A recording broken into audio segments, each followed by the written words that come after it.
자, 이어서 김소엽 자문위원과 국내외 경기 분석 이야기 나눠보도록 하죠.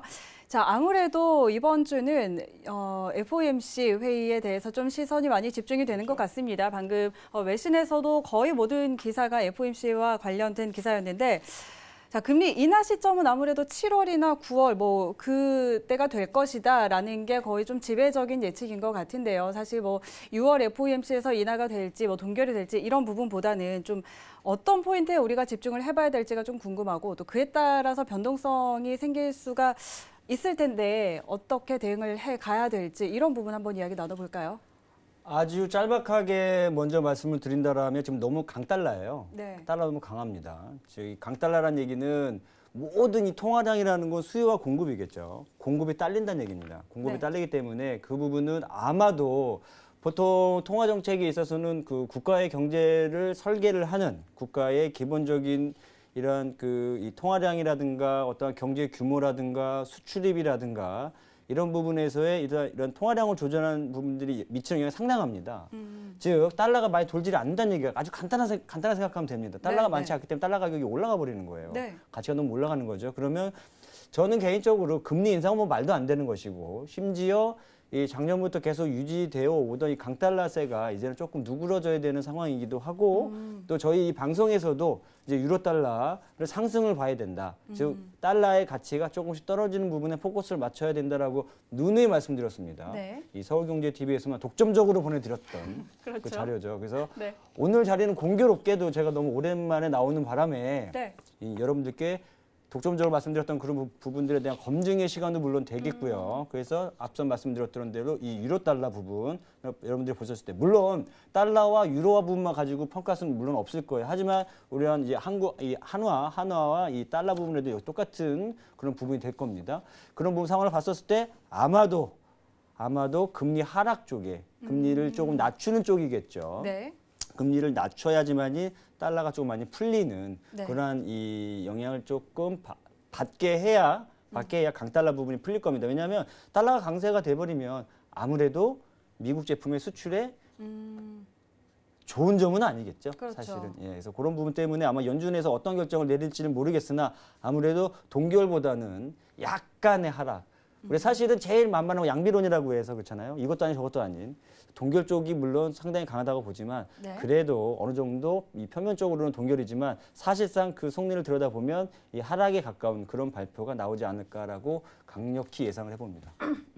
사실상 그렇다면 6월 FOMC에서는 동결을 하겠지만 앞으로 좀 인하에 대한 가능성을 좀 많이 열어둘 것이다라고 보시는 거죠. 더더욱 이 인하 가능성이 더더욱 높다라고 보여집니다. 네.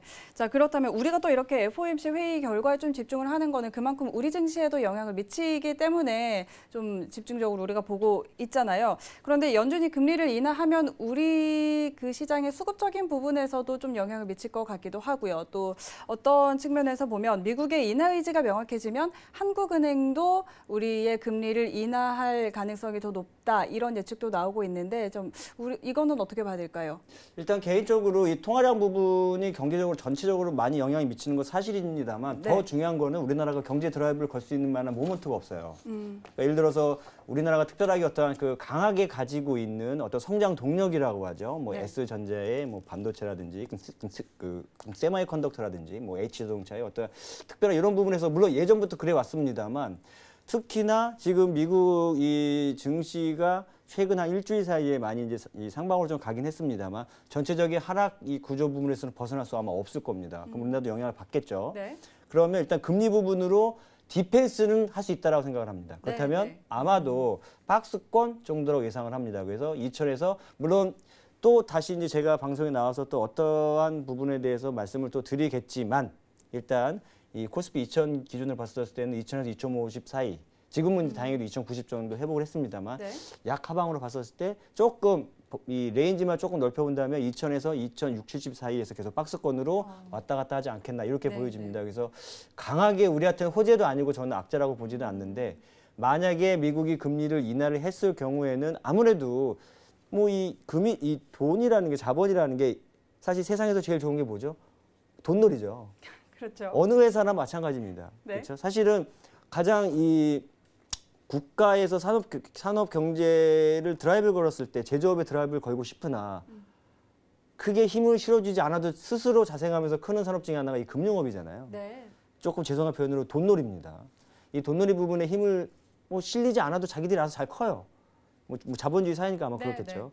그러면서 봤을 때는 미국이 만약에 이 금리 인하를 했었을 때 미국 쪽에 들어갈 자금이 미국이 이자가 그렇게 세지가 않아. 그럼 한국에도 이제 조금 이제 분산시켜 봅시다라고 해서 그런 부분에 자본이 들어왔다라는 그런 부분이 우리가 호재로 물론 생각할 수 있겠지만 네. 우리나라 자체가 체력적으로 우리나라 이 증시라고 하겠습니다. 경제라고 할 수는 없어요. 네. 증시입니다. 증시만 봤었을 때 증시 체력이 강하게 상승 드라이브를 그러한 호재를 가지고 강한 상승 드라이브를 걸기에는 아주 예뻐 보이지는 않습니다.